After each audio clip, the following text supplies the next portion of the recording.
So this presidential election went off without too much of a hitch, but the run-up to this moment was tense.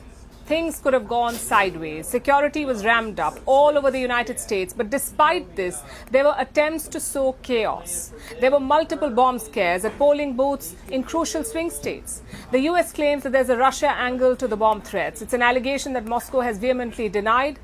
Here's our report. We planned heavily for the incident of a bomb threat being called in. And it's a good thing we did, because that's the only thing that happened today was 32 bomb threats at different polling locations.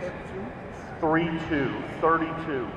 There were 4 bomb threats in Navajo County. Federal and state authorities have indicated that these are not credible. There is no credibility to these bomb threats. We've also been made aware that in the course of the last hour, multiple bomb threats have been called into polling locations and municipal buildings across Pennsylvania.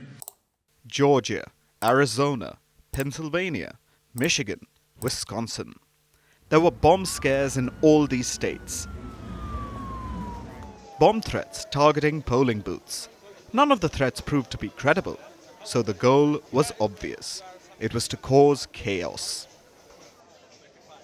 Why these states in particular? All of them had one thing in common. They were all swing states, the states that would decide the outcome of this election. Most of the threats targeted one location in particular, Fulton County in the state of Georgia. 32 of its 177 polling stations faced bomb threats. Most were easily dismissed, but 5 of them had to be closed temporarily, and voters were evacuated. Security sweeps had to be conducted there before they could be reopened. Because of the delays, voting hours were extended. So while it was inconvenient, it didn't necessarily cause lasting damage. But who was behind the hoax? Who would take pleasure in making the lives of American voters more difficult? America's Federal Bureau of Investigation pointed to Russia. They released this statement and said that the threats came from Russian email domains. It's a story that a lot of Americans bought.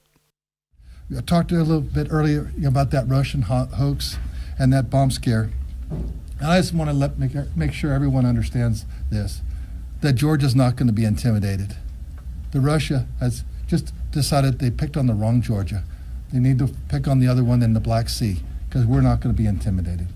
But we're just excited about where we are right now. That was a member of the Republican Party, Trump's party. Even he believed that Russia was trying to derail this election. Democrats believed it as well, of course, and they thought that they were the targets. I think that there are some people who are trying to discourage people in South Fulton from voting. But we are the blackest city in the United States. We are the descendants we are the sons and daughters of people who faced lynch mobs, water cannons, and canines to exercise the right to vote. And so we aren't going to let a bomb threat turn us around. Russia has categorically denied any involvement. The Russian embassy in Washington called the accusations malicious slander. And think about it. Emails originating from Russian email domains? The plot wasn't very sophisticated. Making threats from Russian email domains seems like an amateur move. Probably not something the KGB or other Russian agencies would do. Despite this, both the American parties believed the Russian interference theory.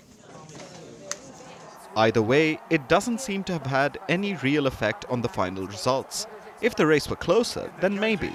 But as things stand, the bomb threats don't seem to have mattered.